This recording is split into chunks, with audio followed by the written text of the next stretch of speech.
Hey y'all, welcome to day 5 of Vlogmas. Today I wanted to talk to y'all about um, actually a holiday work tradition. So I've worked for my organization for almost 15 years now, so I've been there a long time. And um, since I've been there so long, there have been traditions that have just become a part of my life that are associated with work. Um, we always have a winter holiday party uh, during, over the Christmas holiday. Uh, our work tends to slow down quite a bit, so we have more time just to kind of be together and socialize a little bit more. And luckily, one of the reasons why I've been there so long is because I really enjoy the people that I work with. So I'm very fortunate in that respect. And I've also worked with some of the people in my department for the entire time that I have worked for my organization. Um, so they're coworkers and bosses, but they're also friends to a certain extent, right? So one of our holiday traditions is that the people in our department have always really liked reading a lot. So instead of doing kind of a normal white elephant, we do something called book Kringle. And so what you do is you bring in a book that you have read either that year or just whenever that you have liked and you want to recommend to other folks. And then you essentially do a book exchange. So we wrap up the books and then we go around and, this is just a little get together where we've brought in some sweets and some nice treats.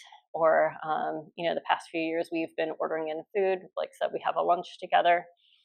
And we go around and we pick numbers, and whoever has the number 1 gets to choose whatever wrapped book first, and they unwrap it, and then the person who brought it goes around and tells a little bit about the book and why they liked it and why they brought it to the book Kringle.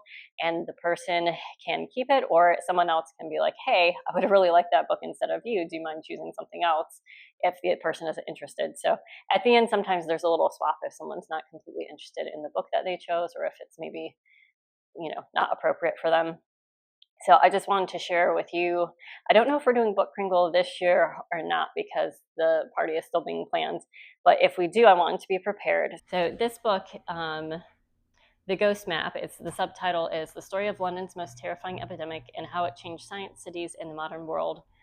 I really love a good history book that is written by someone who I would consider to be a storyteller rather than a historian. I mean, obviously they are both, but some historians are good storytellers and some historians are not good storytellers. But I like well-written histories, especially in the sciences fields. I find that very interesting. So this book features Henry Whitehead, who is a member of the church. I don't know what his I can't remember if he was like just a clergyman or what his official title was, but he was a member of the church, a church leader, and then also John Snow. So John Snow is someone who would today be considered an epidemiologist. Here comes Max. Hey, bud, watch that wire. Hey, bud, you see what Mama's doing? You see what Mama's doing? Yeah, see, what's that like there? What's that like there? Oh, you get scratches. You get scratches. All right. Oh, there's a crayon in this chair. Look at that.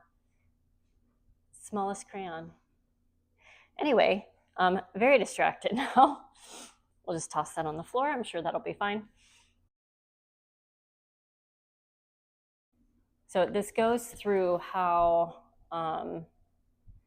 John Snow and Henry Whitehead figured out essentially how cholera was being spread, because back then they believed that there were just these foul smelling miasmas, and that's how people were getting sick. Like the existence of bacteria and germs and these sorts of things,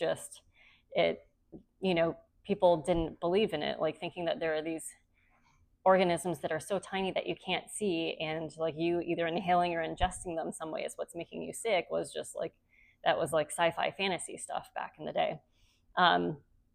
So I find this book really interesting since it does go through exactly how they kind of mapped out what was happening.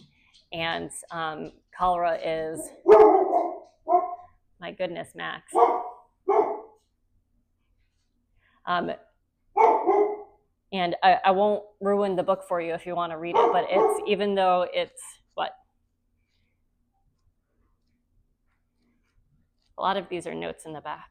The afterword, the epilogue.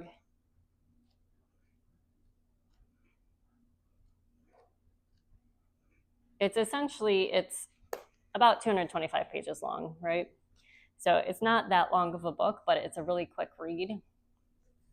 And I just find it intensely fascinating. So highly recommend this book. Hopefully I will do a better job recommending the book at our holiday party that we have.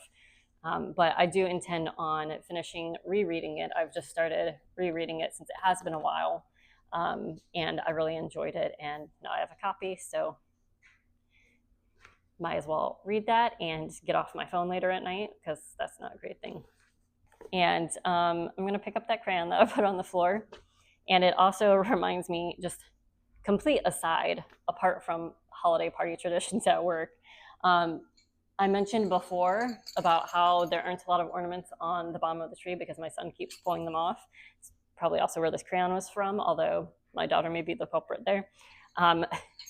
My daughter was going around and helping pick up, I don't know if you can see in there, all the ornaments that my son had pulled off again and distributed around the house. And we have a dog, Max. And since we live in town, like, obviously when we take him for a walk around our neighborhood, we are picking up his poop in poop bags. And so now whenever there's like a bag or a sack or something, my daughter gets it. And one of the games she plays is like picking up poop. So she went around and picked up all these jingle bells and these Christmas ornaments and put them in the Santa hat and bundled it up and was like, look, mommy, I got all the poop up. And I think that's just absolutely hilarious. So now we have this pretend poop bag under our tree with all the stray ornaments, and I'm just going with it. I'm kind of leaving it there. I'm going to see what happens when my kids get home from daycare and see if the poop gets redistributed around the house. But I just think that it's hilarious that she likes to play that game, and it just goes to show that kids really do pay attention and that they know what they need to do. And if they want to pretend that all of the toys strewn about the house are poop and that they need to pick up the poop and put it in a bag, and that's how the toys get picked up, I am on board for that. So make sure you, gosh, I don't even know how to end this after that. It's just such a tangent. If you're interested in more tangents and like this kind of content, I'm putting something up every day for Vlogmas. So now until Christmas, you can see more wonderful content like this.